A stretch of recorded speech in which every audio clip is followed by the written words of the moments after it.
Hey guys, welcome back to another episode of Tea Time. I'm Sophie. And I'm Isa. And today we decided to talk to a few of our friends and ask them one question. The question being, when was the time you felt the most alone? Before we conducted all these interviews, we made sure that we had the permission from everybody who was interviewed to use their voice, their story, and either their first or their last names, whatever they were comfortable with. We got a lot of shocking results, and I'm honestly very surprised at most of them, considering that from one question we got these amounts of different answers. Everybody was able to answer the question in their own way, and they were able to personalize the question based on their experiences. We didn't get two of the exact same answers. Every answer varied. This is Paloma. I moved to Miami because I was completely new and I was coming from Kentucky, which I had a bunch of friends.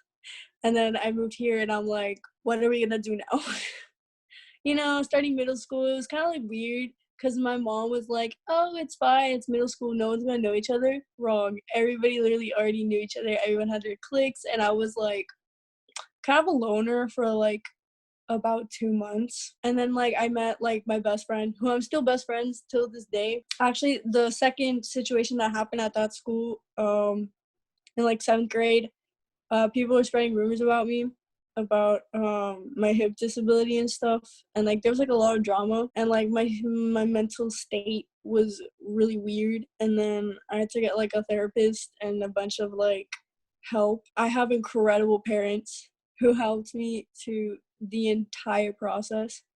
And then I developed severe anxiety because of the bullying and the rumors.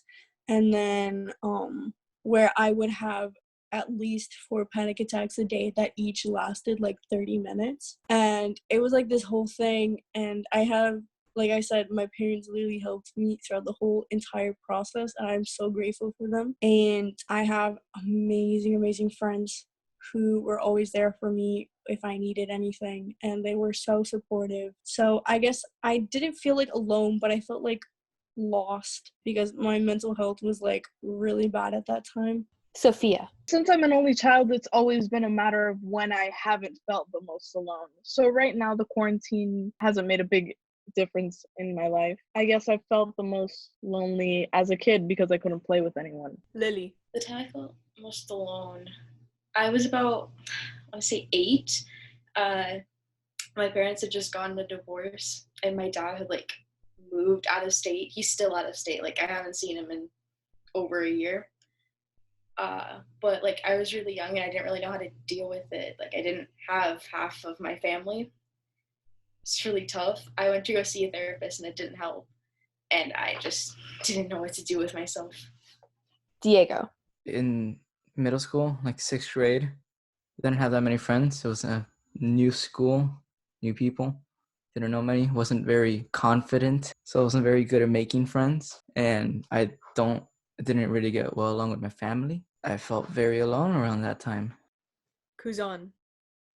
I've had situations in my life go on where I've had my father passed and my mom at the time was in prison, and that's basically the time where I felt most alone, but it's nothing compared to what I'm feeling in quarantine. That's why I was having such a hard time thinking about what you were asking, because at the time when all of that stuff was happening, I had family and not really, they were kind of absent, but I had people around me that could guide me. That's why I have such a good connection with my teachers and my friends and my peers, and why I feel my teachers are my fathers and my mother, because they've done so much for me.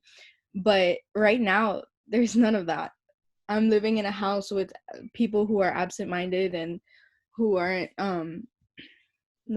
relevant in my thoughts and don't really understand what I'm going through and don't care to ask about it or help.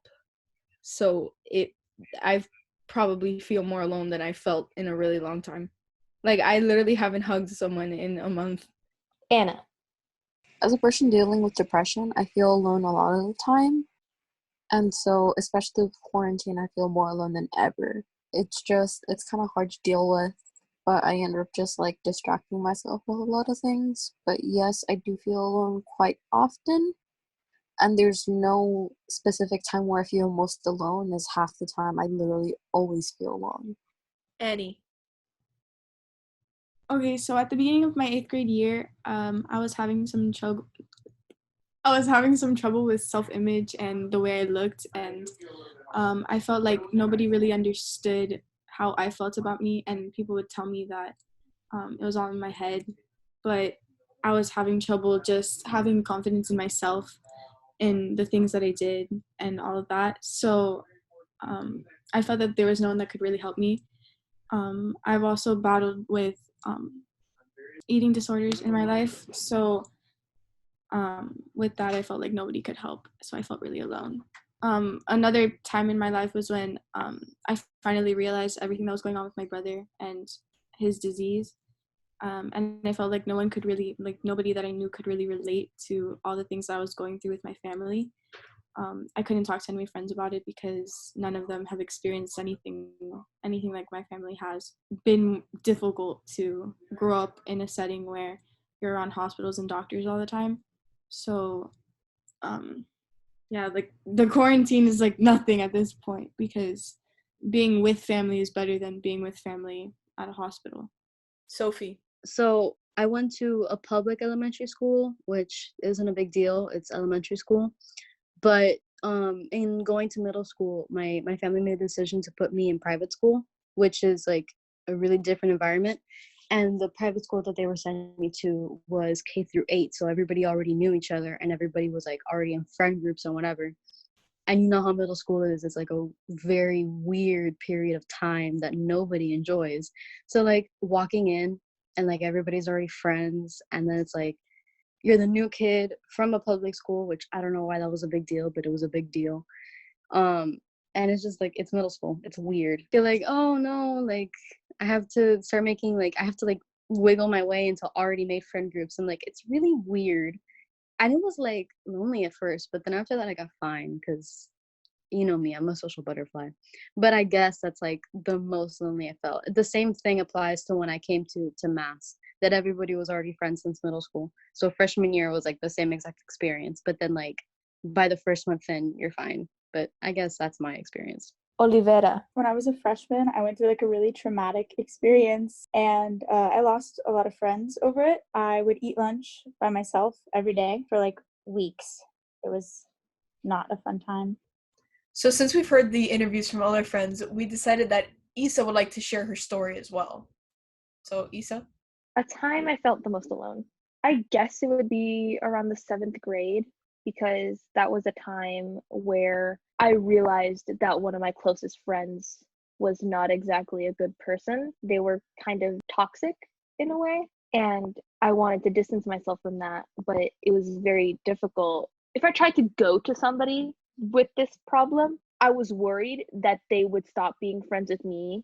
Based on these testimonials, we were able to come together and realize that by talking about these hardships that we've been through, we can come together in a sort and realize that we're going to overcome this quarantine, that this isn't the end of the world.